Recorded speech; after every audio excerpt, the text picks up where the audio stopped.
कैसे हैं दोस्तों। मैं फैसल वड़ाइच आपके सामने। आज ईरान के ऊपर इसराइल अमेरिका की जेनो एप्स की मुश्तरका जंग को 38 डे मुकम्मल हो चुके हैं, 38 दिन मुकम्मल हो चुके हैं। डोनाल्ड ट्रंप ने एक 45 दिन का तकरीबन 1.5 माह के सीज़ फायर की ऑफ़र की थी, जिसकी कोई डॉक्यूमेंट्स थे और वो आसिम मुनीर के रास्ते, यानी पाकिस्तान के रास्ते फील्ड मार्शल के ज़रिए ईरान को दिए गए अब्बास अराक्ची साहब को। और कल रात ये कहा जा रहा है अल अरबिया और रॉयटर्स की जानिब से कि पूरी रात उसके ऊपर मुज़ाकरात होते रहे। अमेरिका की तरफ से जेडी वैंस को और स्टीव विटकॉफ को वो राब्ते में थे, यहाँ से अब्बास अराक्ची राब्ते में थे और इनके दरमियान में मीडिएटर थे फील्ड मार्शल आसिम मुनीर।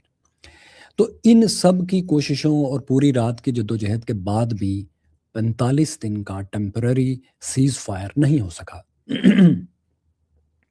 इसकी वजह वजह क्या थी? उसकी ये थी कि उसका बुनियादी पॉइंट उस 45 दिन की टेम्परेरी सीज़ फायर को स्टार्ट करने का ये था कि ईरान पहले स्ट्रेट ऑफ हॉर्मज़ को खोल देगा। वो इसको ओपन करेगा और उसके बाद फिर 45 दिन एक हॉस्टिलिटीज़ को बंद करने का अमल जारी होगा। दोनों तरफ से फायर बंदी होगी। सीज़ फायर नहीं होगा, सिर्फ़ फायर रोका जाएगा और उसमें फिर मज़ीद मुज़ाकरात किए जाएँगे। अब बात ये है कि इस जंग में जो एक फ़रीक की डिमांड है, मिनिमम डिमांड, वो दूसरे के पास मैक्सिमम लेवरेज है।